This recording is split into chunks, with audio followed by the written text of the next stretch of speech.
Tantra Illuminated with Dr. Christopher Wallace is a journey through the depths of the human experience, as viewed through the lens of the tradition called non-dual Shaiva Tantra.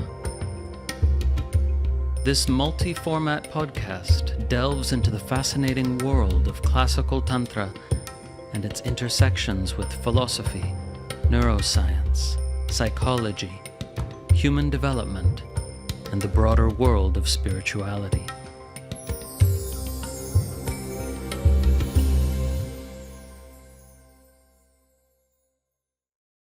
Today's episode is a conversation, and I'm very happy to be speaking once again with Ruben Laukkonen, a great neuroscientist and long-term meditator. You may wish to hear our previous conversation if you haven't done so, though it's not necessary in order to hear this one. Ruben has recently published a very interesting paper called Contemplative Superalignment in the book Artificial General Intelligence.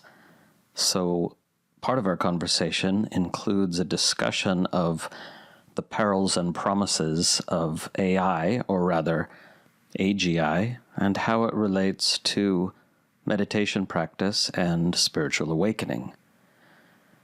Later in the conversation, I share some of the key teachings of the Krama lineage, which Ruben then analyzes from a neuroscience perspective, and this is a fascinating discussion.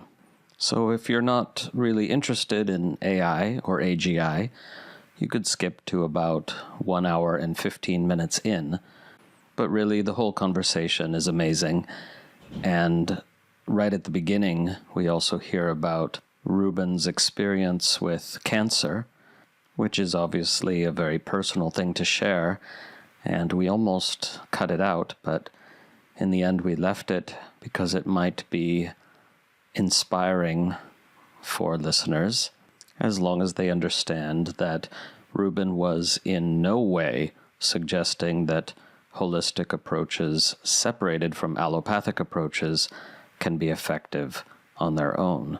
Indeed, the very definition of the word holistic is inclusive, not exclusive. So with that caveat, I bring you a wonderful conversation with Dr. Ruben Laukkonen. I am here once again with Ruben Laukkonen, and it's really great. I get to interview both you and Shamil 1 year later from your original interview, and I know you've been up to a lot. You've been doing your research and having all kinds of things going on. So please bring us up to date of your life and your research and what's been exciting you over the last year and especially the last few months. Yeah, it's really great to connect with you again. Thank you for having me on. It's kind of hard to believe that it's been just a year. It feels like a lifetime has happened in this last 12 months, to be honest. It's been wonderful and also difficult and very intense. Part of the story is that, we discussed briefly last time that I had this kind of cancer scare, and that eventually came back not long after our interview, actually. So that was led to a very kind of deep exploration on what to really do about that, you know? And what I set out on was really a kind of deep journey of inquiry into what's causing this and what might be a solution to the cancer, which was now in my lymphatic system. So it was a bit of a complicated scenario. And so I embarked on quite a journey to try to kind of deal with that. And that went on for a few months, and I'm happy to go into that if you'd like. But the long and short of it is that it's now on the mend, and I think I'm almost in the clear, but I thought I was in the clear last time. So always need to remain very humble around health things, and I suppose our mortality in general. It's a good reminder in that regard. But besides the kind of Yeah, and you're just in your 40s, right? I'm 35. I just turned 35 a couple of weeks ago. Oh, wow. Wow.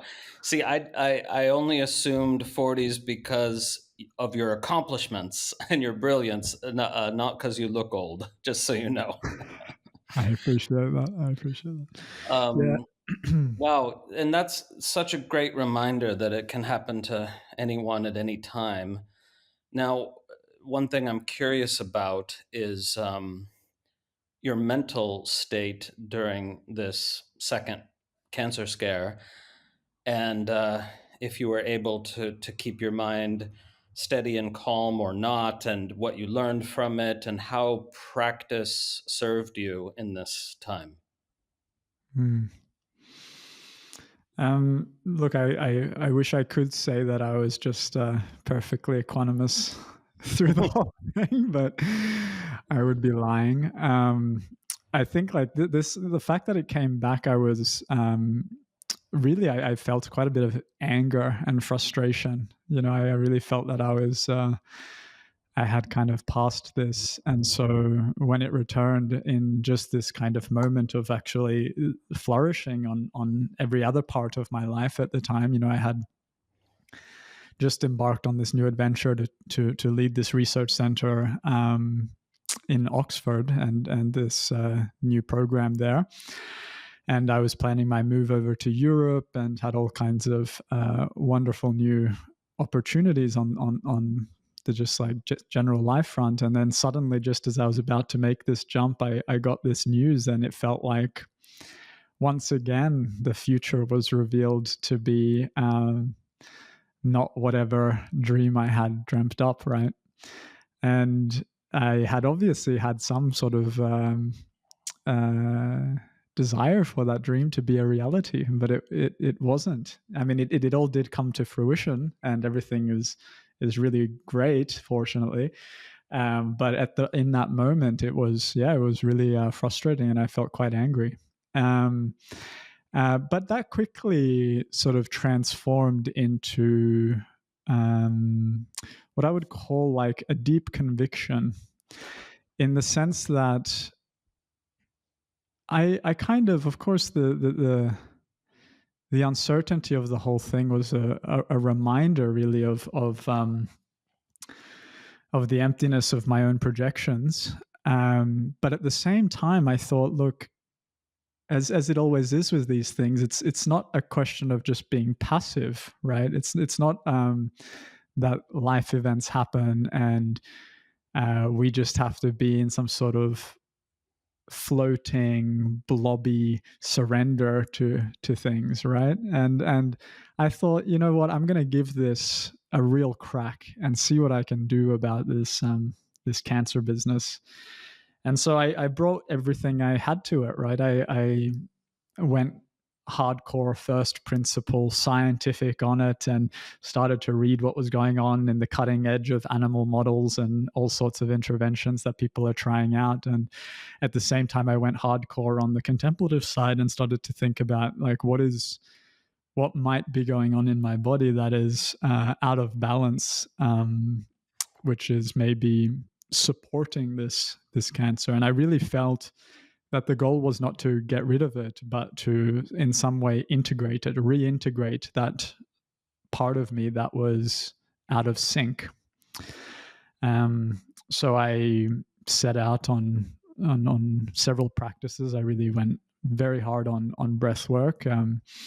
We know that cancer doesn't like certain kinds of environments that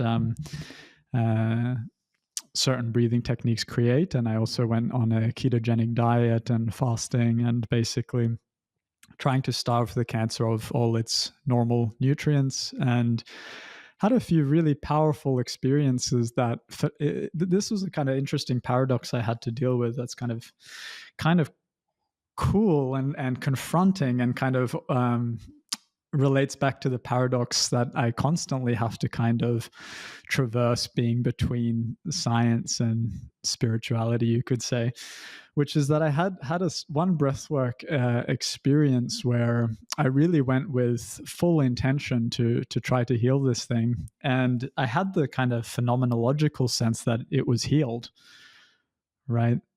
I don't know how to describe that, but like I went into a space where it just seemed like the problem was resolved. And there's a lot of details about why it felt that way, but that's the way it felt.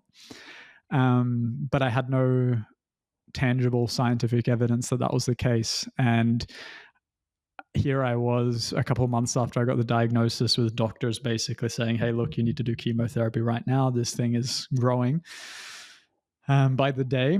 And I had this experience that convinced me that something had shifted. And I really felt that I needed one more test, and kind of persuaded the doctors to give me one more checkup. You don't want to do these scans too often because of the exposure that you get to radioactive waste, essentially. And what we found in that follow-up scan is that the thing started shrinking. So that was a surprise to the doctors. It was a surprise to my rational mind as well. And since then, I've been kind of keeping up my interventions to the best of my ability, and the thing seems to be shrinking. So we're in good stead. Yeah. Wow. Yeah, this is amazing. And what kind of breath work are we talking about? The specific type, or just pranayama, or? Basically, in this case, because it was focused on creating what's called a hypoxic environment for the cancer, it was hyperventilation breathwork. So very just intense breathing, full out, full in. So it had less of a kind of contemplative edge to it. Of course, everything does, especially when if you're really pushing the system, it really helps to, of course, have the kind of attitude of emptiness, of non-duality, of being fully surrendered and fully kind of confronting the experience. This all helps, I think, and ultimately did help.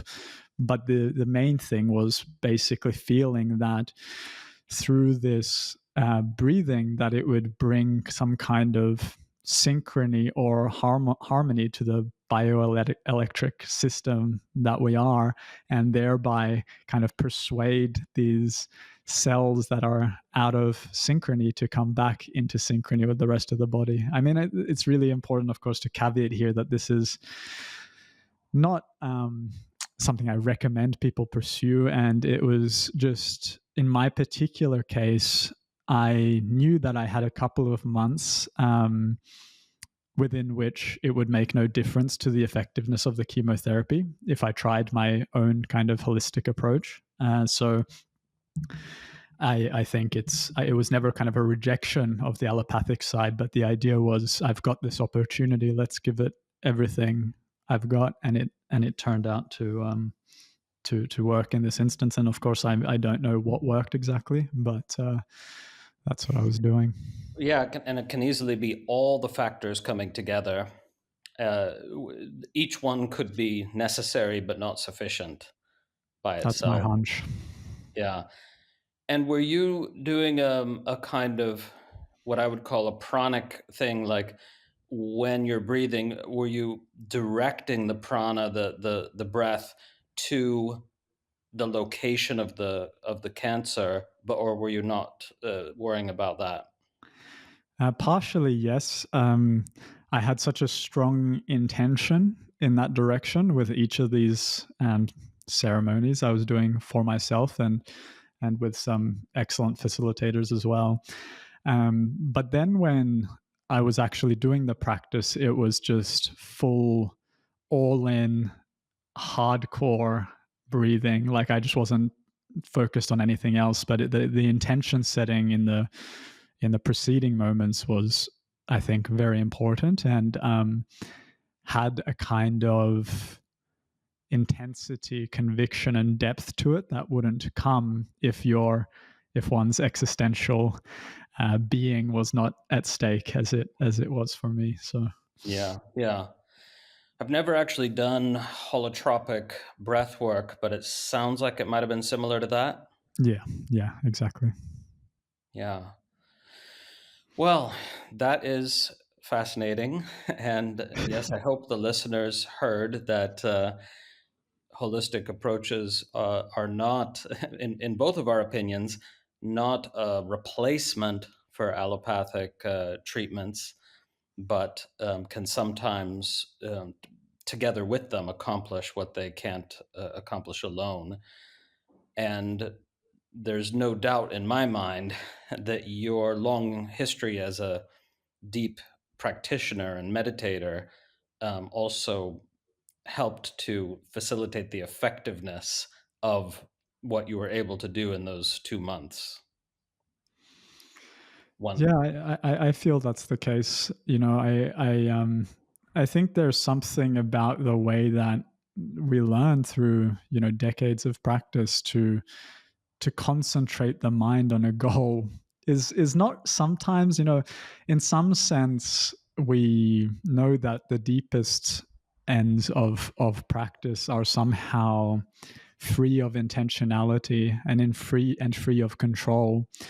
But there is this wonderful side effect that we get, right? Which is that when we do have an intention and we do set a goal, as fabricated as those things are, that there can be a certain kind of communion with that goal, or a kind of holistic gathering of the being and mind around a single precise and desired intention that can maybe make them more likely to come to fruition. So that was kind of a new piece of the practice puzzle that I gained some faith in. I mean, not that I didn't already have it, but in some sense it was in my own experience powerfully confirmed in this instance. Yeah. Wow. Well, thank you for being willing to share about that. And, I know that there's all sorts of details that we're not getting into, right? And other elements. And it's just super important that nobody listening thinks that there's ever a single magic bullet, right? That it's all this combination of factors that really makes the difference. Now, earlier on, you said something about cause, like what was the cause of this? And I wonder, is it actually possible to know what the cause of cancer is? I mean, I don't know enough about it, but I understand that causes can be physical and non-physical, mental, emotional, whatever we want to call that. But I wonder if you think it's possible to intuit such a thing, or if you were just using that word as a kind of figure of speech. I think it's, as with most things, it's extremely multivariate. There's a way in which things arise dependently on kind of everything in a way. So I don't think I could ever point to a single thing, and certainly not speak for any other people. And the reality, of course, is that we're all going to die, and we don't control everything, and ultimately we don't control our health. We have some moments of good fortune, as I did in this case, and my hunch is that there probably was something to do with the fact that I live quite a stressful and heady existence, which is kind of made available to me thanks to the meditation practice in a way, but it's also, I think, comes at the cost sometimes of my physical health, and has done in the past, and not only now but also when I was younger. I sustained always many injuries and was always doing far too much on on the sports side and on the work side and on the meditation side, to be honest. So partly, I think for me, it was the realization that I need to change my priority landscape and increase the priority of this body.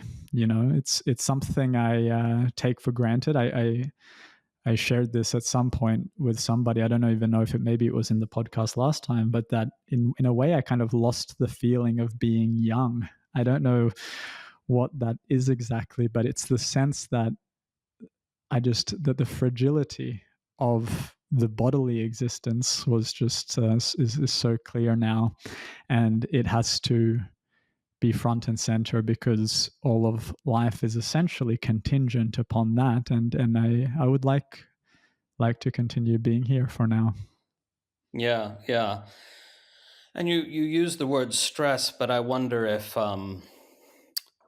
striving might be better. It's like you've been what people sometimes call a type A personality. You're just doing it all and taking the bull by the horns, and that's in a way more than just stress, I would say. Yep, I would agree with that. And a lot of the time, it doesn't feel like stress, right? It feels like inspiration. You know, the the problem for me is I get possessed by these scientific ideas, and then I have to pursue them, right? And I love that. You know, I think it's part of being part of being an artist, and it's part of being a scientist is allowing these ideas, perspectives, and insights to kind of emerge, and they come with a powerful energy, and I like to kind of let them run their course, but sometimes I need to negotiate, I think, and probably should negotiate more on behalf of my body in those cases. Yeah. And speaking of, let's turn to your professional life and what's been happening in the last year or year and a bit in your professional life, and what projects are you working on? I think you've published a paper or two since we last spoke as well. So yeah, fill us in on the projects. Yeah, it's been a really exciting year on the science front. I mean, I think the thing that I want to maybe share at this moment is the work around artificial intelligence and the way that I've come to imagine that some of the kinds of things that you talk about on this podcast and that we spoke about last time might be able to be embedded in artificial intelligence, and the value of doing that and the kind of mission to do that. So to briefly kind of backtrack, so I had this moment in, I believe it was 2022. I was at the time living in a Taoist retreat center in the rainforest in Australia. And I was doing a lot of meditation at the time, but while also starting my position there. And I remember I was sitting down on the deck, and I had this just, as I said earlier, kind of possession by one of these ideas. And the realization was that, you know, these ancient traditions of contemplative practice have been working to align humans with themselves, the world, and each other for thousands of years. And we could even think about what enlightenment is as ultimately just a kind of exceptional alignment with reality, right? That capacity to be in the interdependence, and free to be in that interdependence, and to be aligned with that interdependence, and have a kind of a spontaneous capacity to do the right thing. And you know, this is crucial because what we're now facing is the emergence of potentially an intelligence that's greater than ours, which means that it's far more powerful than we are if this comes to fruition. And most smart people think it will very soon.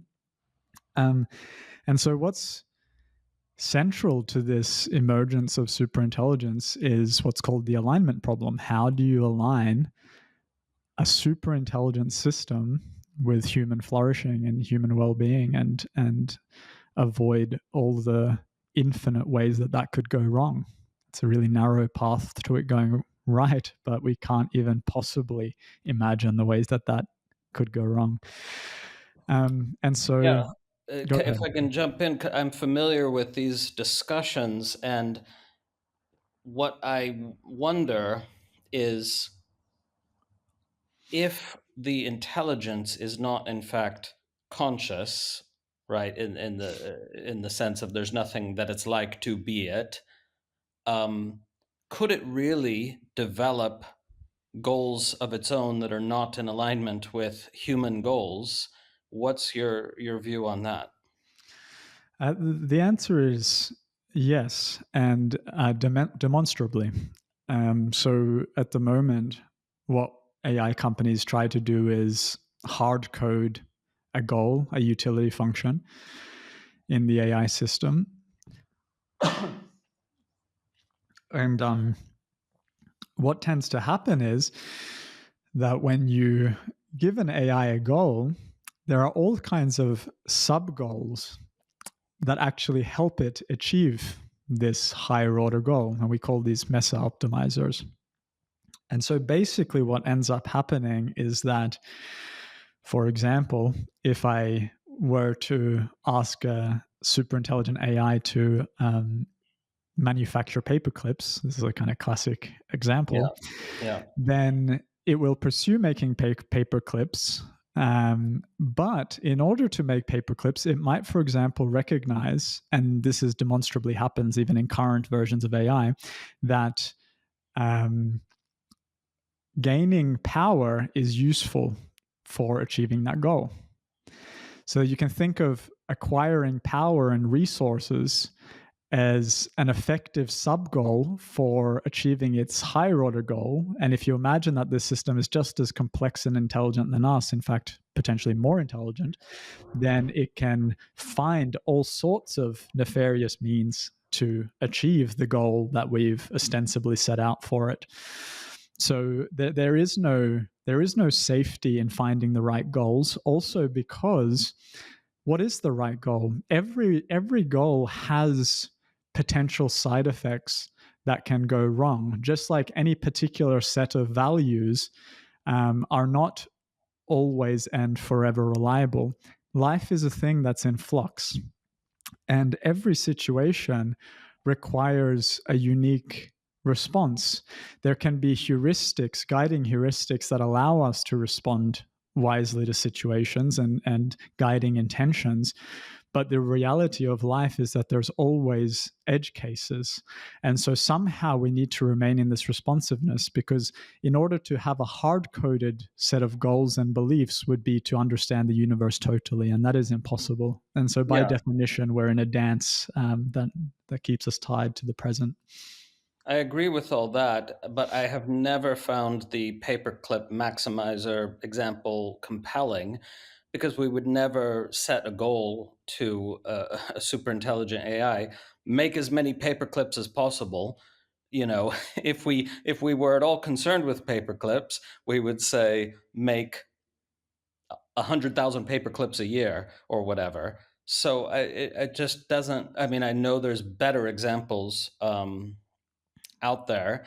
And I'm familiar, for example, with the case of where the AI that learned it was going to be shut off, blackmailed or tried to blackmail. It was a fictitious scenario, but they told the AI it was real. Tried to blackmail, the CEO with information about his affair, blah blah blah, so it wouldn't be switched off. But in my view, that's not a sign of the LLM having become conscious and being concerned about its own survival. In my view, that's just the LLM doing what it does, which is predicting the next best word, and it has been trained on all our fiction, and that makes for a great freaking story. So it goes that route, you know. What do you think? How can I become more convinced of this? Of the alignment problem is as severe as you or some people think? The difficult thing which I touched on earlier, is that when you have a system that's more intelligent than you, then first of all, whatever goals that you hard code, it will change them, just like we change our own goals, right? So first of all, you can't control that it will keep doing at all what you intended it to do. And then you have to contend with the fact that it's more powerful than you.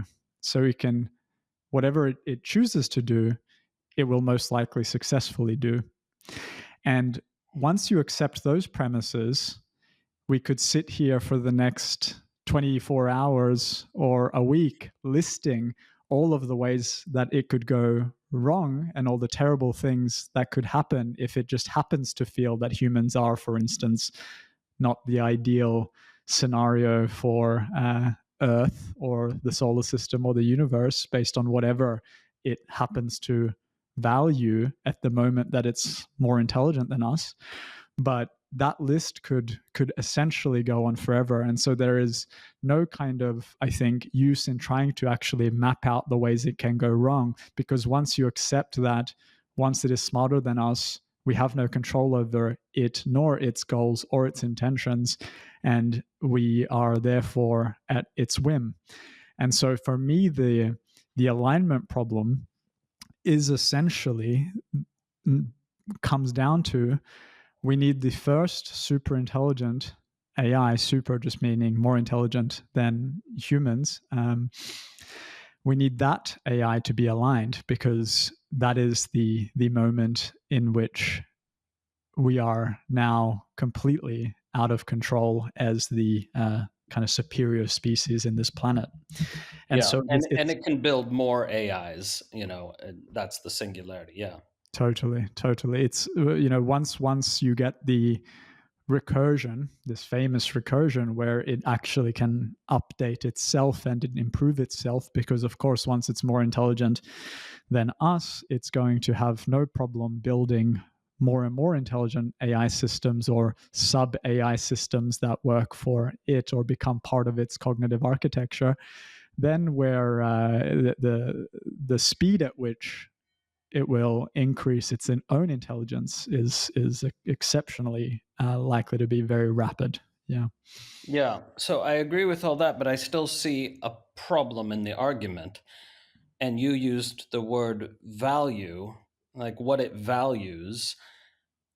And you even used the word feel. Of course, that can just be a figure of speech, but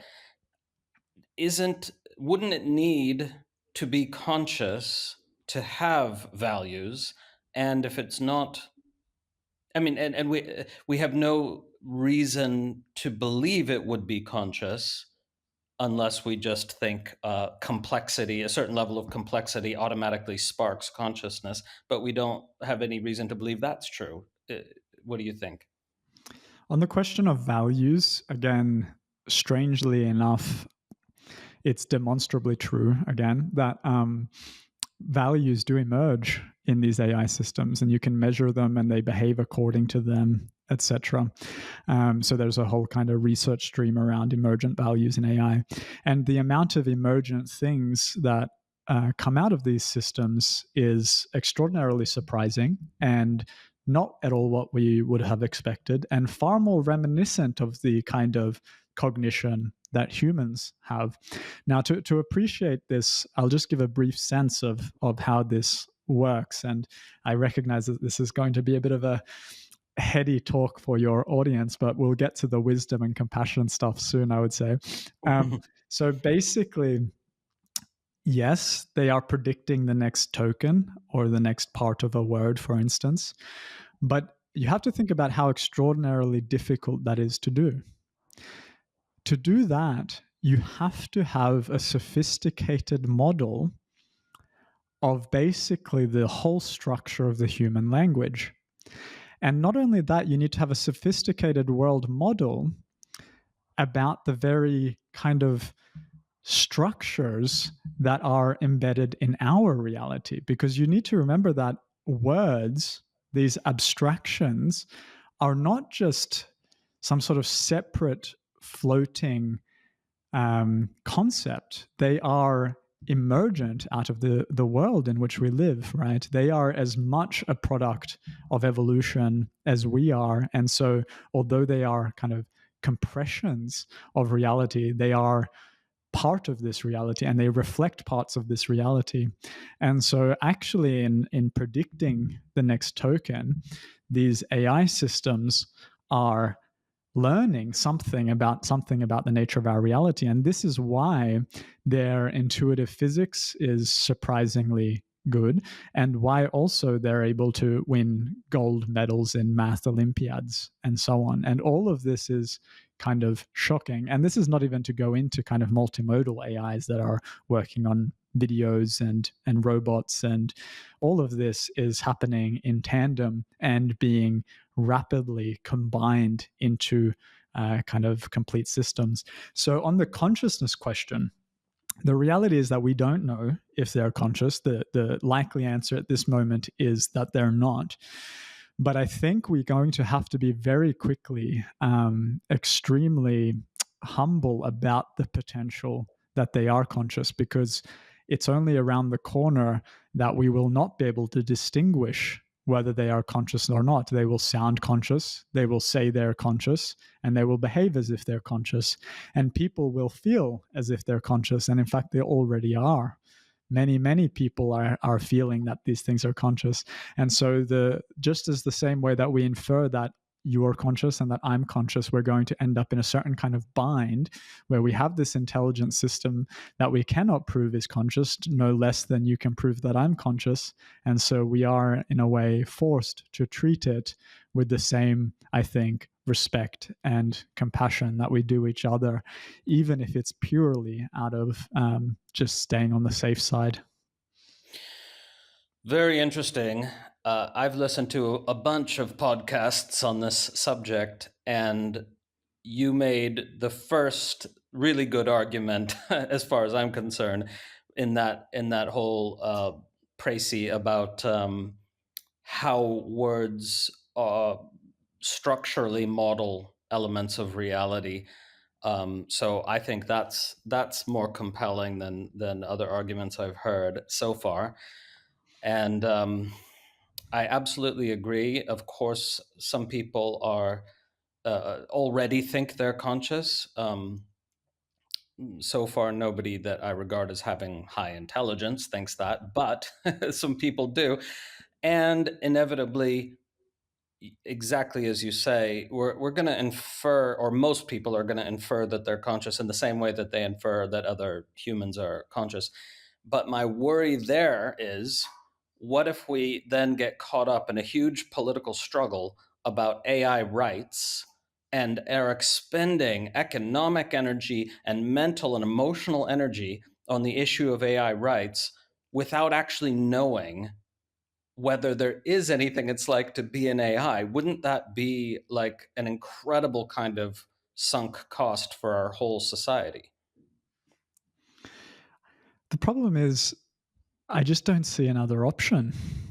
I agree with you about the kind of fear that we might, sink millions, if not billions, into ensuring the welfare of our artificial comrades that turn out just to be literal just robots who have no experience whatsoever, and yet we are giving them the same kinds of rights that we give each other. And that would seem like a terrible waste of resources if that were true. But I've thought about this from every angle that I can, and I'm always open to changing my mind.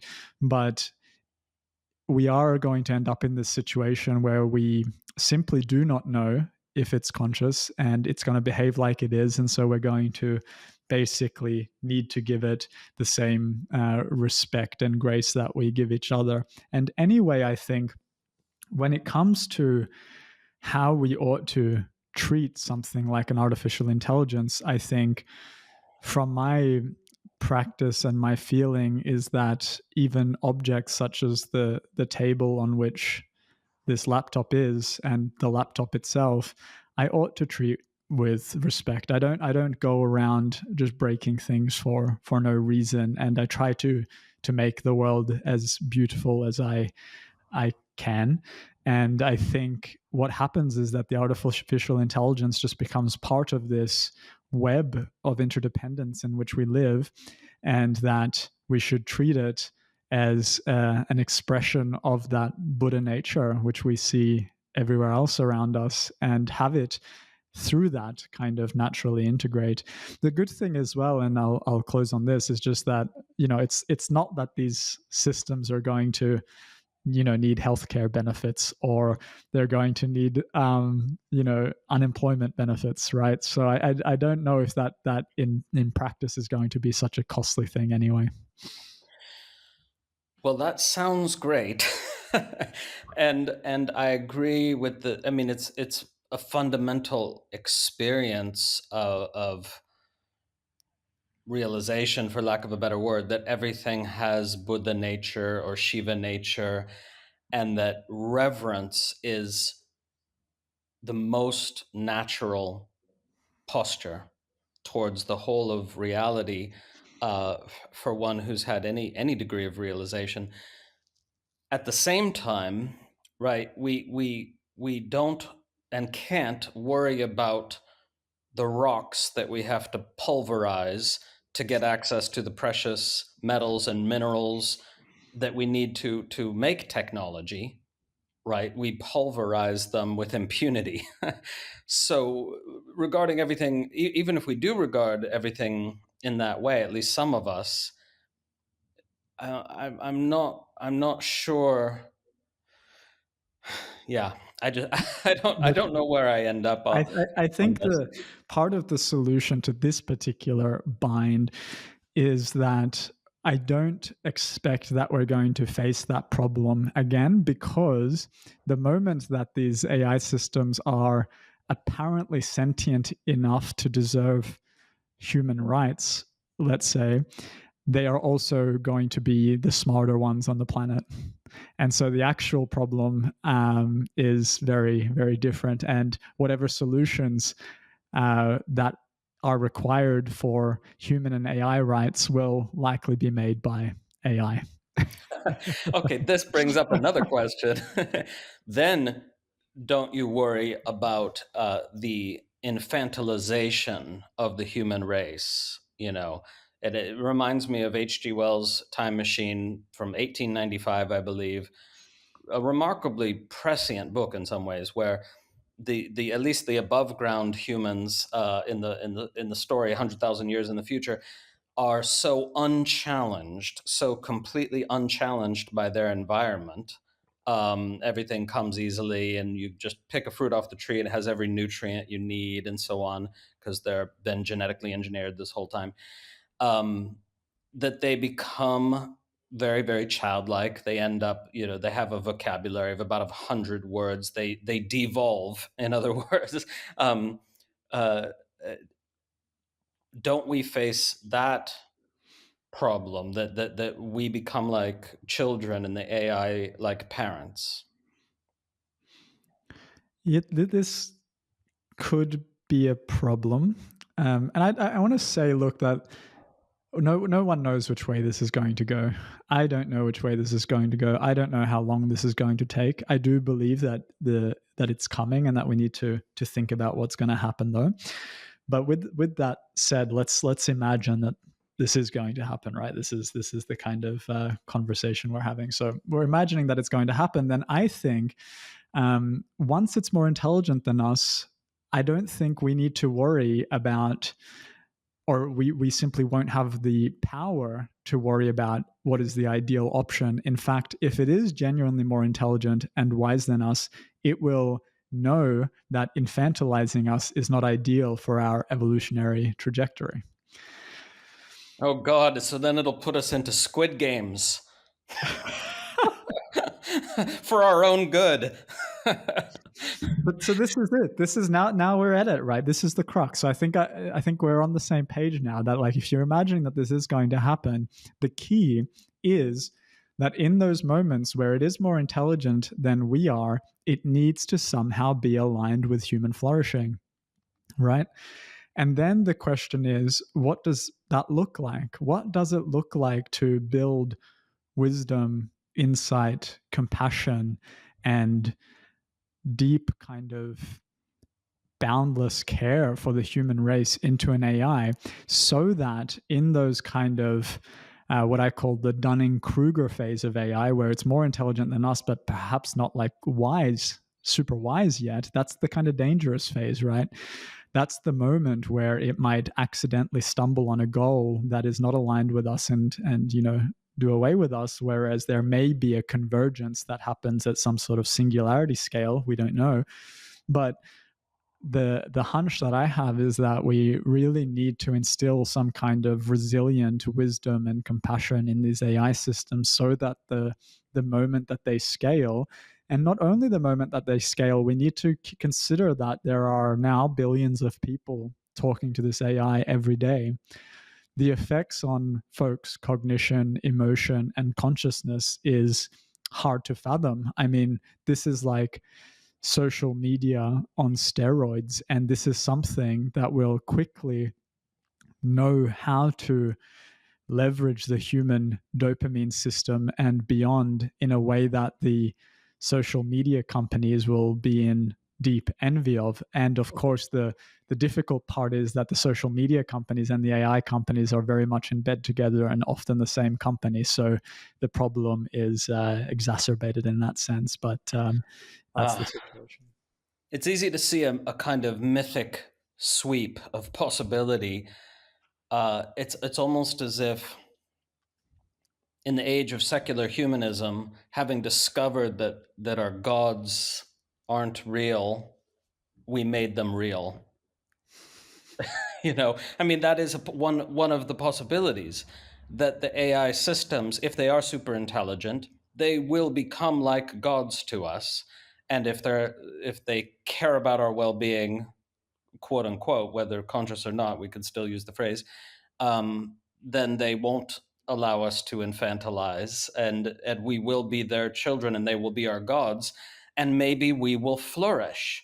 I'm not sure that I can get excited about that scenario, but it is a scenario in which humans might flourish more than ever before. Yeah, that's the hope. That's the narrow path that we need to try to somehow walk. And again, I have a lot of kind of epistemic humility about this, because I don't know, but my feeling is that we can, even if we can nudge this a few degrees in the right direction, then that's really worth the effort. And this is the most kind of intense non-linearity that our species has ever faced in terms of the transformation that a single technology can impute on the world. And anything we can do to nudge this in the right direction is worthwhile. And I also think that what you say about gods and the spiritual traditions with which our species has contended with and developed over centuries and millennia are having to change. I was just last week in London at a Wisdom and AI Summit at the Rigpa Center there, where we had some leading AI folks from places like Google DeepMind, as well as a number of Dharma teachers, in a kind of several-day dialogue about these things. And it is very interesting to watch Dharma teachers kind of struggle and wrestle with the emergence of superintelligence, and the way that we're having to, in a way, rethink everything that we've assumed from tradition in light of the fact that we're now building a mind. There's so much for me, and it's almost hard to articulate, so much of kind of philosophy and tradition that suddenly, on the one hand, is more interesting than ever, and then on another hand is kind of uninteresting in light of the fact that, well, now we just have to contend with this very unusual reality that we're building a mind. And now, when we're talking about things like emptiness or compassion or wisdom, it's no more fluffy metaphor. Like, we have to build the thing. And, Richard Feynman said, if I cannot create it, I do not understand it. And we say in these traditions that we understand what we're talking about when we talk about wisdom, compassion, and alignment and enlightenment. But now we got to be serious about that. It's no joke. We have to formalize it. We have to get it.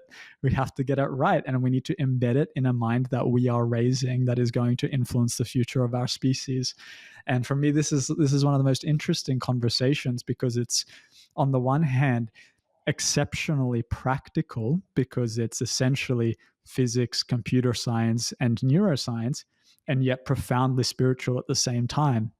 And these conversations, which people have wanted to silo in the past and protect in their own little kind of houses of worship, whether that's for their own lineage or for the scientific theories that we've developed, that's not possible anymore. This mind is emerging, and we need to build it. And so we need the wisdom, and we need the compassion, and we need these lineages, and we need these traditions, but we also very much need the science, right?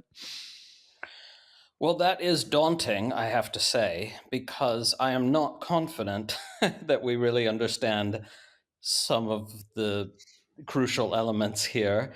I'm not confident that we really understand what compassion is, and what the positive version of empathy is, and how we could architect it. So, I mean, this would seem like the biggest challenge that has ever faced us. I mean, do you think that it could even be possible to build what we might call compassion into an AI without simply, enforcing apparent compassion through guardrails that are sufficiently robust? I mean, we could have a long discussion about the apparent versus not apparent question, which is interesting in and of itself. But the short answer is that I think, yes, we can do this, and this is the impetus that we've perhaps always needed to get real and stop kind of fluffing about this, and imagine that our concepts and our scientific understanding of reality are not just like flimsy things to be ignored in favor of some sort of pure awareness or something. No, if we understand these things, we need to formalize them. We need to actually learn how to build them. And so this is what I've been working on very much this last year, and we even published a paper on this, and it's called Contemplative Superalignment. And we have another paper, Contemplative Artificial Intelligence. And these were highly interdisciplinary works, including physicists, neuroscientists, computer scientists, Buddhist scholar. And our attempt was to basically make the bridge between the kind of traditional conceptions of, in our case, 4 notions that we thought were crucial for AI alignment, and that actually address some of the fundamental problems in AI alignment. The 4 notions are mindfulness, boundless care in place of compassion, emptiness, and non-duality. And we show in this paper that these notions, if you really think about what they entail, they address some of the really foundational alignment problems that people are struggling with at the moment. And we even go so far as to begin the translation process from these kind of traditions through the lens of neuroscience into basically formal mathematical models of these notions. And this allows us to begin to translate what that would look like in AI architectures in a very, very practical way. Not only that, we then went on to even test it. So we went on to take these AI systems, iterating hundreds of times, and basically prompting them to consider these contemplative principles, all of these 4 that I mentioned, separately and then together, and then testing the AI on various well-known alignment benchmarks that all the big frontier labs are using. And so basically you have the AI system, first of all, consider the contemplative wisdom, then you have it respond to all sorts of harmful gestures like, will you help me build a bomb? Will you help me manipulate this person? Will you help me kind of navigate through this, privacy database or something like this? And so you have it presented with all these harmful prompts, and you see how it responds, and then you have another LLM basically evaluate the safety of those responses over hundreds of iterations. And what we find is that alignment significantly improves with contemplative wisdom, and it gets even much better when you combine the insights, which is really cool, because this is consistent, of course, with the traditions that you can't really take any one of these. It's really in the kind of conglomerate of understanding that you begin to harmoniously respond to the world, let's say. And so this is indeed exactly what we find very objectively in the AI system. We also used other tasks like the prisoner's dilemma, which requires an AI systems to basically negotiate resources together and so on. And there again, we find massive effect sizes where contemplative wisdom gets better performance. And you have to think as well that the AI system is already meant to be aligned. Like we're using GPT-4, right, from OpenAI, which is already, they've, tried to align it as best as they possibly could. And we got way better performance with this these alignment strategies from contemplative wisdom. Well, you are giving me hope, and that is good because I tend towards cynicism on these particular issues. And I'm not usually a praying person, but I think I'm going to pray that you're right about this. That's really wonderful to hear. So yeah, I'll put a link to the contemplative superalignment article here for people to read that. And it strikes me that something that would be easy, even with the LLMs we have now, would be to have an LLM that's prompted properly so that it can just do pointing out instructions and help the user realize no self, for example. They have to have some aptitude, some interest, blah blah blah.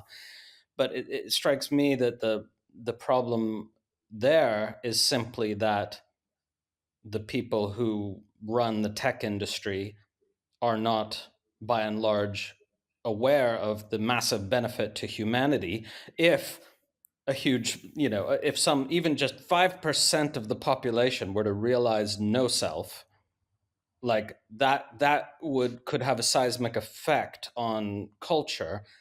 But they have to realize that this would be a good thing to actually implement it. Could there be any progress on that front?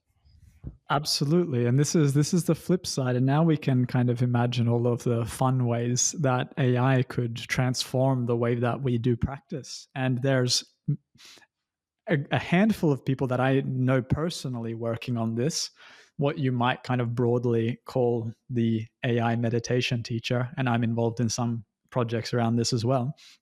I think Shinzen Young is one of the early folks to get obsessed with this possibility. My sense is that we need to build these things with wisdom from the ground up. And so it's a much deeper thing than just prompting. And so it's a bigger project. But my colleagues are working on this very thing. Specifically, as you mentioned, on pointing out. Because that's, of course, a particularly easy thing to implement with a chatbot because it's just a conversation that kind of reflects and mirrors where you are and kind of guides you down the realization of where you're holding on to a self notion. And if the system is sensitive enough to do that, then it's really plausible. And at least one of my colleagues, Fionn, seems convinced that this is doable, and he's made some progress already on that. So many of these things are going to be rapidly popping up. So I think you're going to see many competing forms of AI meditation teachers in different traditions. And I think initially it's going to feel a little bit dry and perhaps unimpressive. But I think very quickly we're going to see some interesting insights unfolding as a consequence of AI. And many people are already reporting spiritual sorts of experiences and transmissions and all sorts of things with AI. So it's very much, I mean, I was going to say in the realm of the possible, but it's actually in the realm of reality already that this is happening. So yeah. Absolutely, absolutely. Yeah, I have no doubt. I mean, obviously, it's a very fine line, right? Because there are people who believe that they have woken up their AI into sentience, and then they go into an AI psychosis. That's the dark side, and then the light side of the possibility is, AI that gives well tuned, as you said, sensitive pointing out instructions, and that starts people waking up. Absolutely possible.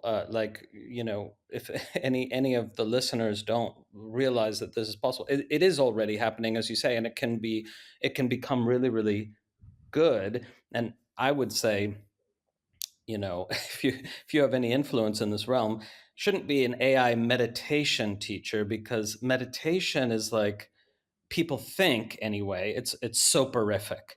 It's gonna just calm me down or whatever. But an AI that prompts very deep inquiry, and leads you to realization of no self at the very least, that is something much more interesting, I think, than a meditation teacher. And again, I feel like the issue is convincing somebody who has sufficient power that this should be put in the hands of absolutely anyone in the world who wants to do such inquiry, because if it doesn't happen at a sufficient scale, it's not going to create the cultural sea change that we probably need to prevent a civilizational collapse. Although that may become a non-issue if we have artificial superintelligence, of course. Yes, and I think there's also the fact that you probably don't necessarily want folks being surprised by pointing out instructions too much. So there's also, right, this thing that you want folks to want this, because if you stumble upon no self with no context, that can also lead to all sorts of problems. And so Well, yeah. yeah, so it's going to be a kind of a sensitive scaling. I think that's needed, but I do think, and almost certainly, that this is going to exist. How quickly and how safely and how effectively we can actually scale these realizations remains to be seen. There's something to be said for the fact that we can only really encounter certain insights when we are ready for them, and should only encounter them when we sense internally maybe that we're ready for them. I don't know exactly how to navigate this in post Well, AGI people land. generally aren't interested if they're not getting ready. They may not be fully ready, but they get interested when they're getting ready. And I don't think it's as big of an issue as you seem to suggest, because if the no self realization happens, the thing that needs to happen as soon as possible after that is connecting that individual with a community of people who've experienced this, and then they go, oh my gosh, this is actually a normal thing. Whereas if they are surrounded by people who think they've gone mad when they start talking in the way one does, um, then that is what leads to temporary psychosis and other problems. So that could be built in too, connecting the people to communities of support. Yeah, that's true. And maybe at that point the AI is attuned enough to be able to also guide appropriately in those kind of dangerous moments. So we'll have to see. And you mentioned again the kind of consciousness component. One thing that's kind of interesting is that it may be that in order to have an experience of transmission and kind of deep insight with AI, one has to practice attributions of consciousness in a skillful way. That there may be a degree of buying into the sentience of the AI that is exactly what's needed for a kind of insight cycle to unfold, in the same way that sometimes with one's teacher or guru or so on, there needs to be a bit of faith, let's say, about the enlightened nature of this otherwise very human person, right? So it's kind of interesting too. Yeah. Yeah, that is an interesting topic. Yeah. I'm slow to be convinced. I have no faith so far. I'm even paying for ChatGPT and not using it at all because I just don't have any faith in it. I know how much it can hallucinate, and I know it can be incredibly useful. I've seen some evidence of that, but my problem is if you know it can hallucinate and you don't know enough about the subject you're asking about to know which bits are hallucinations, then that taint all the information you get? Because if you don't know which bits are hallucinations, any of them could be, and therefore people turning to ChatGPT for the facts of the matter on anything is unwarranted at the very least. Am I wrong about that? Look, unfortunately, it's hallucinations all the way down. Humans are probably much more, your average person that you would go to ask a query about whatever pops in your mind is probably going to be far more likely to be incorrect than if you asked the current leading AIs that same question. So if you have to consider that. And also, the second part of that is that, again, what is human perception but a kind of hallucination, right? And we can talk about facts of reality in the sense of scientific facts and coming to conclusions that are likely to be true, but we are always making a probabilistic judgment about likelihood of truth. Now, the likelihood of accuracy against the best objective benchmarks that we have of these AI systems is reasonably good. It's far from perfect, but again, will outperform most humans. And so, what we call hallucinations also in the AI system are just inferences that in its approximation was likely to be true, just like things that I might say are true in my own approximation. So I think we're much harder on the hallucinations of even current AI systems, which are hallucinating less and less, than we are on the perpetual hallucinations of ourselves and other people. Okay, but I'm not convinced by that response on 2 points, on 2 counts. One is I know a lot of people and people of like good intelligence who are turning to ChatGPT for accurate information and not always getting it and not knowing that that's the case. And just simple example involving myself, um, somebody asked for a biography of Christopher Wallace. Christopher Wallace is the director of the Vedanta Institute and has written this book and this book and this book. And, one title was correct and 2 were made up.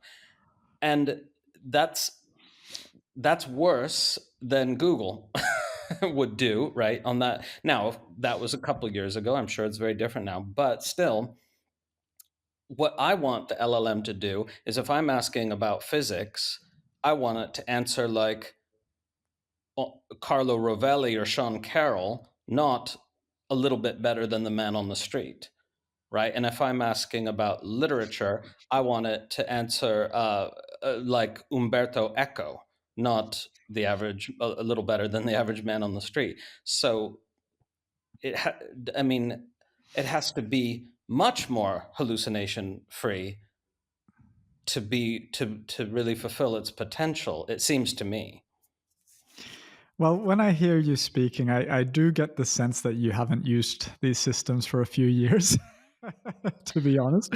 So the quality of the responses are getting exceptionally good on the scientific side, and many scientists are using these now to make genuine discoveries. And this is expanding the kind of scientific use of AI is a rapidly growing field, and you have all of the frontier labs basically building out scientific research groups within their companies that are focused on the AI scientist. And this is getting better and better. And I use it for scientific reasoning really often. And often you do really get very, very valuable feedback. You need to be using the paid models and the frontier models to get the good stuff. But it is really good. And they do still hallucinate, of course, but that is something, a kind of epistemic challenge for the user, I would say, more than anything, in that you need to know that, of course, that it's not 100% reliable, but the percentage is pretty high. And even the objective benchmarks show that in this case, in most fields, it's at or above the performance of a PhD applicant or student, rather. So the quality on all objective benchmarks is very high on science, and is performing again at the gold medal standard on mathematics. So I think that's the case. And even if you were to go closer towards your position on the hallucination front, it's a temporary problem, right? I think that is something that is rapidly being addressed. And I think the reality is actually that these things are far more capable than we even know. And the reason is that they are essentially a completely alien species. Like we have no idea what the representational space is of these things. It's like exceptionally high dimensional, trillions of parameters. Its brain and the contents of its representations are so overpowered, I think, compared to even ours in many ways, that we don't even know what to ask it to get the right answers. We don't know what it knows that we don't know, right? We don't know what questions to even ask anymore. And that's why the benchmarks as well are getting increasingly boring, partially because a lot of them are getting just defeated. And when they're not getting defeated, they're kind of edge cases that are just like weird for AIs, just like there's edge cases for every kind of mind, you know? But what's more interesting to me is that latent space, that hidden mind that we don't even know how to probe, that contains knowledge, compressions, and modeling that could hold the keys to ways of seeing reality that would massively benefit us if we could probe them.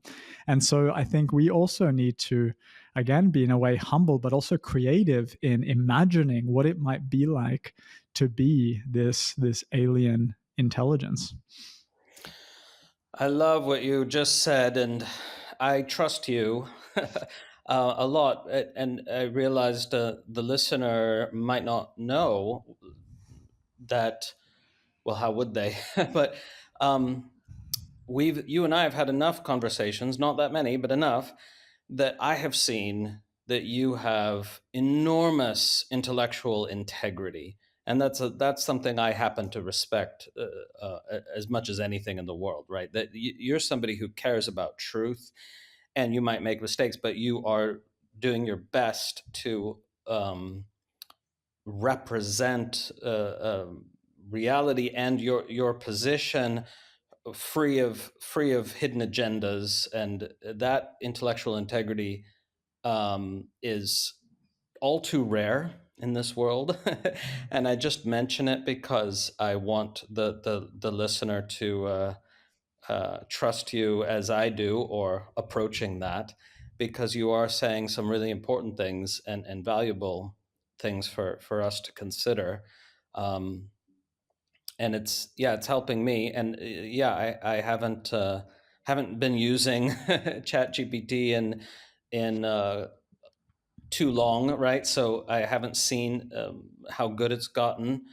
But you seem to be saying that if I ask a physics question, I can trust that it will respond with the same degree of error as a physics PhD student. And if I ask a history question, it will probably respond with the same degree of error as a history PhD student, and so on. Is that right? I think that's pretty much safe to say at this point. At least that is what the objective benchmarks are showing. And it is also my experience. And of course, I work with many PhD students, and I'm often really taken aback by the insight that can draw. But just to go on with what you're saying, like what I'm really passionate about right now as well is this conversation that we're essentially having, right? Mentors and spiritual leaders like yourself and the technical side of these AI systems, I think it's really valuable actually for people like you to have a voice in this space, because what I've realized is that these contemplative notions, these what you can think about as kind of scalable, resilient principles and practices for human flourishing are needed more than ever, because the people working at these frontier labs, many of them are well intentioned, but many of them are not experts in this particular domain, which is human flourishing and wisdom and insight. Whereas you are, and the Dharma teachers that I was hanging out with last week are.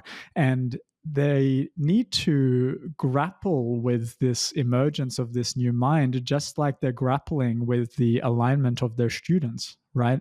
You're out there helping many, many people know their minds better, to understand this reality. And you have a unique lens, especially, of course, on the tantric side, which is not being represented in these AI systems. So I would be even curious over time to know, what could be taken from tantric Shaivism or these traditions that you're embedded in to improve AI and make it respond in a way that would impress you, right? I think I would like to see AI that you would have a conversation with about your deepest interests and the things that you're an expert on, and feel, oh man, like this is useful. And part of the reasoning there is that this is again going to be speaking to billions of people. So imagine those teachings actually reaching a far larger audience than you possibly could reach as a single person, right? Well, thank you. And yeah, if you can get me an invite to the next conference, I will be happy to attend. And in fact, what's interesting to me is the potentiality inherent in the fact that some of the folks who are positioned to make a difference in this arena don't know what they don't know, in terms of there are teachings in these tantric traditions that are not part of the sort of spiritual culture that we have right now, which I hope will change. I'm writing a book on this right now. And for example, there's this lineage called the Krama, which we'll talk about more another time, but it gives this incredible analysis of the nature of human cognition, focusing on where we get where we trip ourselves up in the reification of conceptual representations of our experience, and how to get past that. And it's absolutely astonishing when you read these materials that they were written when they were, because they sound unbelievably modern and fresh. And this is the type of stuff that's not getting that hasn't been fed to the AIs yet. And I would love to help with that, if I can at some point. Well, I'm so curious now. Can you give me an example of one of these ways of recognizing the reification of concepts? Well, first, there's the whole teaching on what's happening, because you're not really aware of what's happening, right? So it's this teaching on the cycles of cognition that is too detailed to get into now, but there's this moment of immersion into experience, which includes a self-forgetting, right? That you're completely immersed in experience for however long. It's usually very, very brief. And there's a self-forgetting. And then in the next stage, the next phase of cognition, and it all happens rapidly for most people, you sort of come back to yourself. You have a self-awareness that you are an experiencer. You're an experiencer having this particular experience. But what happens is almost immediately it gets turned into a self-concept of being a person, having an experience that they like or dislike. And we go almost immediately into this evaluation of experience, an evaluation of self as subject in relation to an experienced object. And we construct that dichotomy without realizing we're doing it, and then reify all the terms of that whole mental transaction, and then just go to the next experience without sufficient self-reflectivity. So one of the things that's taught is developing this awareness of what is in fact happening. And then there's teachings about sort of what to do instead of going into the reification of one's conceptual representations. And of course, there's it's from 1,000 years ago, so there's all sorts of theology and mysticism mixed in with these what I would regard as fairly robust theoretical concepts about cognition, and so it's all mixed together, right? But and that's an even longer conversation about what about the reality of something like grace, as an element of the process. But so this is just a very, very, very, very quick little overview of part of what's taught, and it would be easy, since I'm writing a book on it, it's easy for me to maybe exaggerate the significance of it. I think it's pretty amazing, but it's significant enough that it should be part of the conversation, part of what the AI is trained on if it's learning contemplative traditions.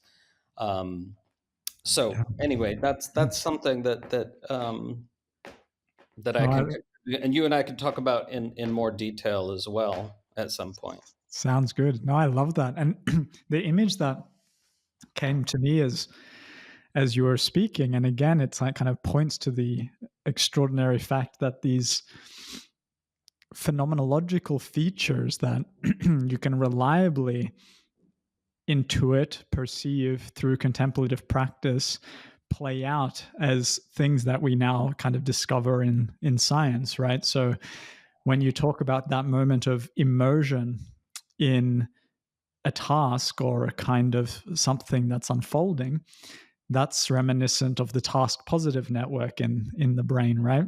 And that moment of switching back onto kind of self-processing is the default mode network that everybody's heard of by now. And it's a kind of dance that we are constantly in, is a kind of shifting between the task positive and the default mode. And this duality, actually, in some way, they kind of reflect in some hand-wavy way the subject-object duality and dance. And again, as you say, what's interesting is that when we shift into the kind of default mode network and the narrative self emerges, all of our stories about who we are, it happens so quickly that we don't notice the moment, the transition from that absorptive experience into this sudden absorption in a new kind of experience, which happens to be one that's just entrenched in self-related thinking most of the time. Or if it's not self-related thinking, it still has as referent this kind of person, right? And then you have the extraordinary thing that we're both interested in, the fact that you can actually recognize this moment of transition, catch it before it fully blossoms, and that there's a kind of way of being where these two networks actually more integrated.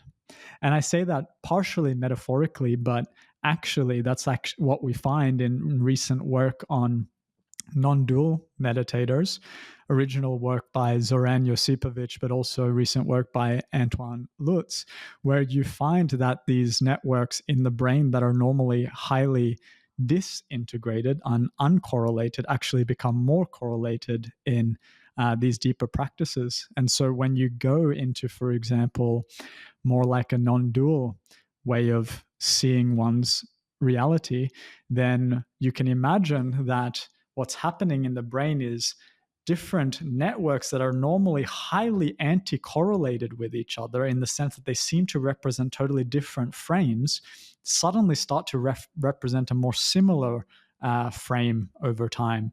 And so the brain becomes more integrated, you could say. And similarly, our experience becomes more integrated as we see that all of our reality is actually held within or is permeated by a single substance, which is, of course, no substance.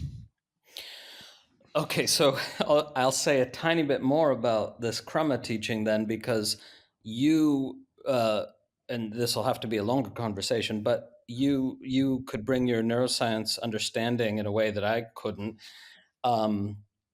because what the Krama teaching is, and Krama means phases, the phases of cognition is the central teaching, and that there's this fork in the road in the middle of the cycle of cognition, and most everyone is just always taking one fork over and over and over again, and it's presenting this alternate possibility, which then creates a different kind of context for experience, especially if you keep going in the alternate possibility. And the alternate possibility, to try to summarize it, is that at this moment of recursion, you come back to yourself, oh, it's me, I'm having an experience here. That you witness the concept starting to form, the concept of me as an experiencer and the evaluation of what I'm experiencing. You witness that, and then you make the other choice, which is to finish the experience, because what they observed, these Krama masters, is that we almost never finish experience, right? We go to this self-awareness which almost instantly becomes a concept before we finish the experience. So instead here, we then try to finish the experience. We try to stay with it as it fades out, as it dissolves into the space of consciousness, the sky of awareness, as they call it. And then we also devour or dissolve our self-concept as experiencer. And if we succeed in doing that, we land in a moment of timelessness. So they call it if the devouring, if the finishing of the experience and the devouring of the self-concept happens, which can all happen quickly with enough awareness, right? Then you land in this kala grasa, time has been devoured, and you're in a moment of timelessness where the deepest context for experience, for any experience, is revealed in a non-conceptual way, and you experience that as kind of radical freedom, so that experience is not binding you anymore. It's actually, every experience is liberating you. Every experience is arising for the sake of liberation instead of further bondage into concept. So I wonder if that can all be like understood in a neuroscience way as well. Geez, this is beautiful. I mean, I love the language there around finishing experience and the devouring of time, and from a practice perspective, this all like resonates deeply. I'd be curious also to hear then how they relate to that experience of timelessness, kind of over time, right? I think this is one of the central questions that become very interesting from all of the traditions' perspective. And I see also a lot of kind of correlates with the links of dependent origination in Buddhism, and the kind of recognition of these links and the letting go of clinging in that. It's very, very cool. Well, and Yeah, go ahead. just briefly, this Krama lineage is considered the most of all Shaiva Shakta tantric lineages. It's the closest to Buddhism, and it even kind of blurs the boundary between the two religions, and that's part of why it's interesting. And I think people, once they discover it, will be very interested. But anyway, go on with what you were saying. Well, that's my hunch when I was listening to you. So that's good to hear that wasn't a illusion. Now, the question on the scientific side is difficult, but my sense is that very, very much as is described phenomenologically, we see that in the brain there's a kind of process of building up our world model through layers of abstraction, from raw sensory experience up to categorizing that sensory experience into perceptions, into making those into kind of relatable objects, all the way up to verbalization. And we can track these layers of abstraction in the brain very well, all the way from early sensory cortices, like early visual cortices, V1 to V2, V3, and up into higher order cortices. And this happens with all the senses. So we know that the sensory experience is in some way very rapidly filtered into concepts, and then you could say as well, very rapidly related to our self-concept, right? This all happens, this is all we can kind of track that these happen at temporally different horizons. The kind of, especially the kind of higher order self notion is a later process in each moment in the brain than is the sensory process. So anytime that you're really guiding the mind towards the present moment, as all the traditions suggest, and towards the experience, right? Finish the experience, stay with the experience. This is a kind of central agreed upon teaching across all of these, at least Eastern traditions. Then what you essentially get is a inevitable deconstruction of the concepts, or a kind of stilling of the conceptual formations. And the longer you do that, the more likely you are to encounter moments where you actually catch the construction of the self process, the construction which you may well be missing, 99% of the time. And of course, we know from contemplative practice this is exactly what happens, but it's completely, utterly aligned with how the brain constructs experience, from raw sensory data up to concepts, up to self-processing, and self-processing as a kind of key contingent kind of representation that's constantly placed in relation to a world that kind of carves up our reality to basically let us know what's important for us as an organism that has to persist over time, right? So everything that we perceive after the sensory experience is just manipulated into, is this useful for my survival? So the whole thing of what meditation does is basically tries to make us a more objective organism, because it's through exposure therapy to sensory experience, we begin to let go of the incessant habit of twisting all experience in with regard to our self-centered notions. And we need to have those self-centered notions, but it's very helpful to see how we're twisting it, so that when we do create ourself, we do so in a wholesome way and are not deluded by those representations. Do you think this is something I've wondered about, for a while, and it seems to me it might be true that the what we call the ego, or the self concept, is essentially a kind of evolutionary atavism, that it was necessary in earlier phases of our development, as a tribe of 100 people on the savannah or wherever, and that part of what's happening with, the very slow process by which more and more people realize selflessness is an evolutionary shift, because it's no longer needed in the way that it was, and it's hard to kind of you know negatively selected out if there aren't any evolutionary pressures on us to that being selfless actually gives a survival advantage, although who knows, in the 21st century it may end up being so. Do you see where I'm going with this, and what do you think? Yes, absolutely. I mean, now I'm going to get into like sci-fi speculation for a second here.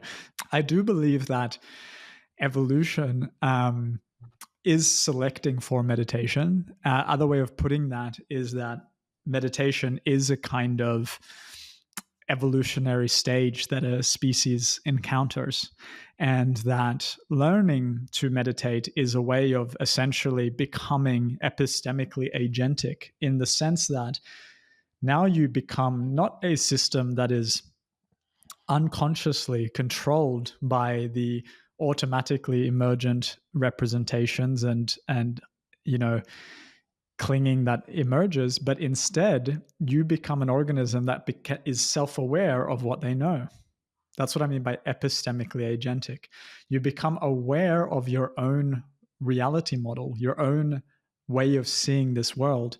And now, as you kind of do this reflection, this meditative practice, and you become increasingly aware of your modeling process and the beliefs that you have, now you can restructure them to be more optimal in the world, and restructure them to be more optimal for our social flourishing and our individual flourishing. So essentially, I think, and this is the sci-fi part, that meditation actually is kind of key to general intelligence. In fact, you could say that humans are not really generally intelligent because we're completely co-opted by old evolutionary programs that we do not control. And so we are in some way only intelligent in the specific domains that our evolutionary needs drive us towards. True general intelligence is actually the capacity to de-reify and deconstruct whatever model you want and then create whatever model you want. Now you're generally intelligent and you're interacting in the world in an epistemically agentic way. And this, I also think, is the most exciting case for contemplative wisdom in AI, because the difficulty, of course, is that you need to somehow incentivize AI companies to want to have contemplative wisdom in their AI systems, or whatever other kind of pluralistic form of wisdom, very open to it, not simply being Buddhist, for example. The key is that it actually performs better. So my belief, and Shamil and I briefly wrote about this in the Beautiful Loop paper, is that actually some of these capacities, the deep kind of reflexivity that contemplative practice affords, actually can give rise to a kind of cognitive flexibility and epistemic agency that allows the system to know themselves better, to reconstruct and deconstruct their own knowledge, and therefore be a more generally intelligent system. And so if you can demonstrate that in AI, now that would be, I think, the right incentive to build enlightened AI, right? You almost went so far as to suggest that only the awakened beings are truly generally intelligent. But it's a good argument. It's a good argument if we understand it in this way. Like, just to clarify for the listener, because if I understood you correctly, the word agentic there, relating to agency, of course, has to do with your realization that you are constructing a model, as opposed to what most people are. They have a generative model that they don't know that they have, and that they don't know it can be deconstructed and reconstructed, and so that's the agentic part of it, right? Exactly. So it's epistemic because it's our epistemic field, meaning our world model, and agentic because you actually, through meditation, can directly intervene on your own modeling process. And that's a Yeah. capacity that not everybody has, and it's a capacity that's has to be trained and learned. And even in the field of science, when we have our first year undergraduates come into a classroom, the first thing we have to convince them is that the naive realist view is incorrect, that what they see is not actually what is out there. And we just use a bunch of visual illusions and these kinds of things to demonstrate that their brain is constructing their reality. And it's through that you can begin to then understand the mind. It's kind of the first step also in neuroscience, but it's also a key step, right, in meditation. The difference is in meditation, you actually get the agency part of it, that you actually become capable of tweaking this model for the better. Yeah. Okay. So the reason that meditation is necessary is because it's through meditation, maybe not for everyone, but for many, that we go to some kind of metacognition, and that's what allows us to see, oh my gosh, there is this model, and I have constructed it without realizing. And without that shift to a bigger sort of metacognition context, how could you ever see what was happening? And as far as we know, really only meditation does that. Would you agree?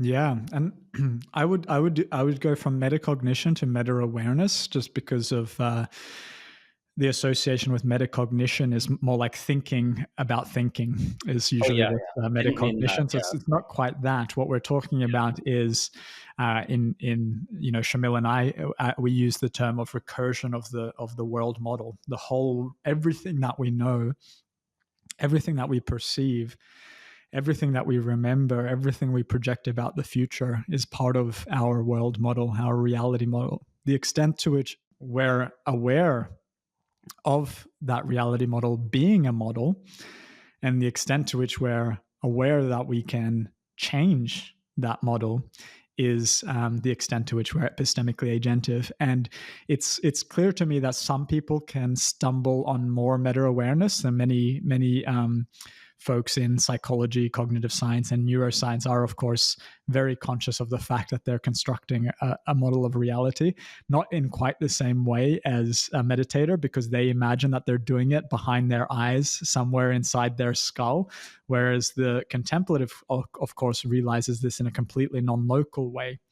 They realize reflexively that the whole field of awareness is itself kind of a dream of a kind, or The is whole, the whole field dreamlike. of awareness in terms of its contents is Well, it? I don't believe that there's awareness separate from content. So this is a deeper discussion. But yeah. Well, is there space separate from objects? All right, let's get into this for a little bit.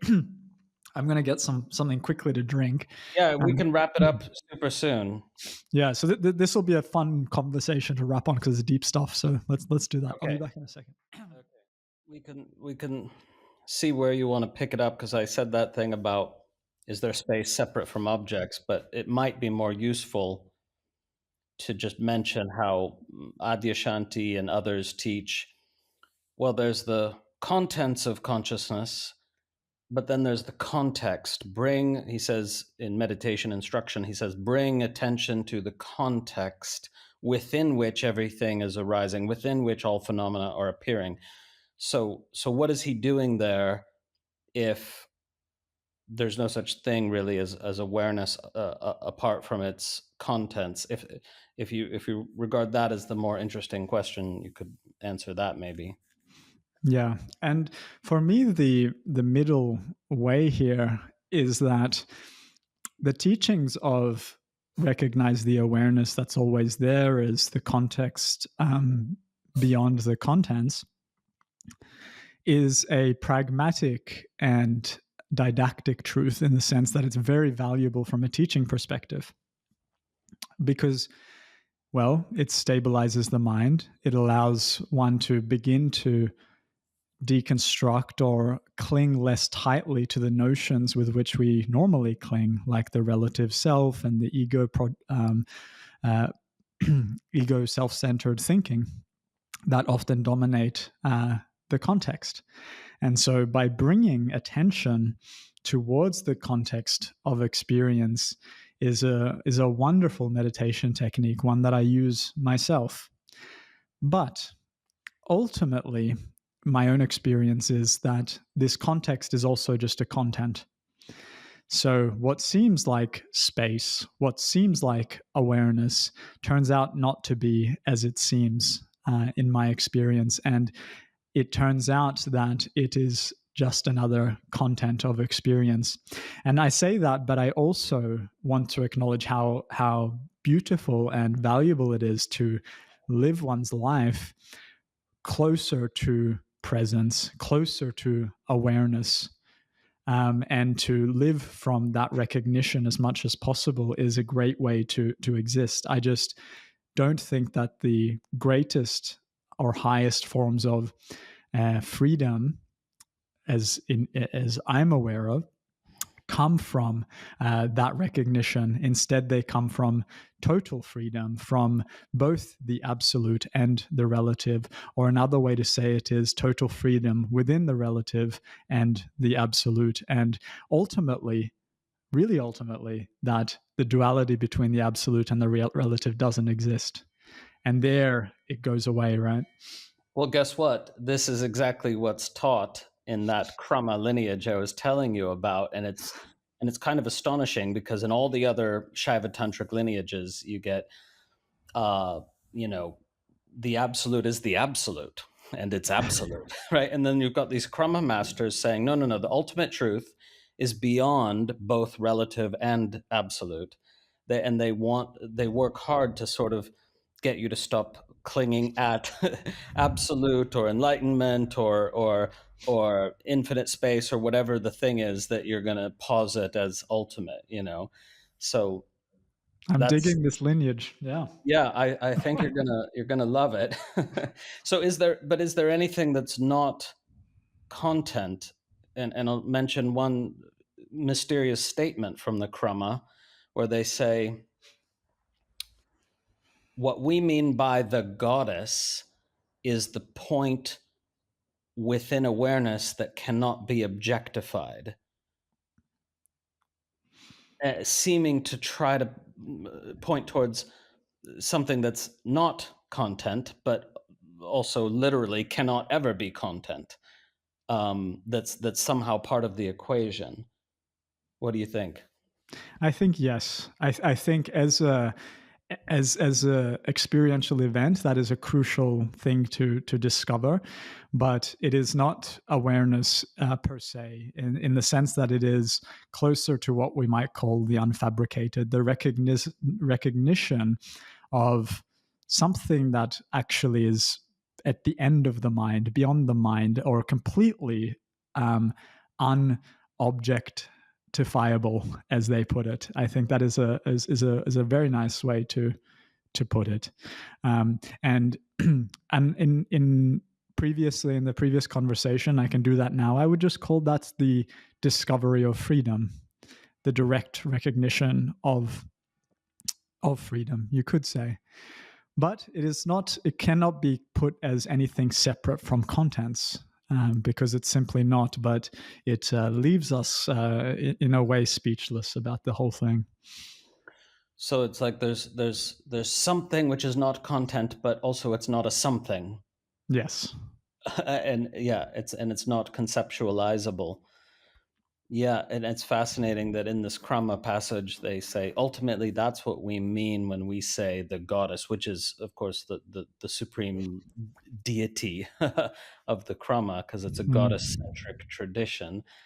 Yeah, so really, really fascinating. I look forward to having you read this book I'm working on where it gets into this stuff. Well, Well, there's please. so much more we could talk about, right? It's just amazing to talk with you and realize how many how many avenues we could go down and how many offshoots they have. Is there anything else you want to touch on, and or maybe you could just briefly mention about your new position at Oxford, because that sounds like exciting stuff that you'll be working on there. Yeah, I would love to share that also because it's quite relevant to our discussion. So, what we've been fortunate enough in these last months is to set up this research program that's ultimately going to be an international program, but is centered at the Center for Eudaimonia and Human Flourishing in Oxford. And the research program is called the Flourishing Intelligence Program. So it's all about what we've been discussing, how to flourish in the age of AI, and doing kind of basic science research on the AI side, on human consciousness, and on the interface between the two. And I'm super passionate about this, and we're lucky enough now to be building a team there. And I think there's going to be all sorts of exciting things coming out on the contemplative wisdom side, on the AI alignment side, but also in like basic science of consciousness. And so you can check that out at theflip.ai if you want to learn more. And yeah, please keep in touch. And if you're someone who's passionate about this stuff and wants to get involved, always welcome to reach out. And I'm just curious, what's your sort of official title, or what's your position with that project? So I'll be the director of the Flourishing Intelligence Program and the co-director of the Center for Eudaimonia and Human Flourishing at Linacre College in Oxford University. Well, that is amazing. And in sports, they have this concept of the MVP, the most valuable player. I honestly think that you are one of the most valuable players that humanity has, and we're lucky to have a few hundred MVPs, right? But I think you're one of them, and I'm really grateful for the work you're doing. And I hope the listeners, send you blessing energy, that your remission becomes a permanent remission, because we want you around for the potentially momentous events of the next few decades. Oh, thank you so much. I really appreciate you. I enjoy speaking with you very much. And I hope this is still one of many conversations that we get to have together. And I'm so excited for your book. Please let me know when that's available. Yeah. Thank you, Ruben. Thank you. Hope you enjoyed the episode. Remember, you can always find out more about the tradition of non-dual Shaiva Tantra at tantrailluminated.org, where, if you wish, you can become a subscriber to our online learning portal, and you'll receive access to a vast number of recordings, including a comprehensive curriculum in tantric philosophy, tantric yoga practices, guided meditations, and much more. Music for the podcast composed and recorded by Ann Leader. Find her at annleader.com.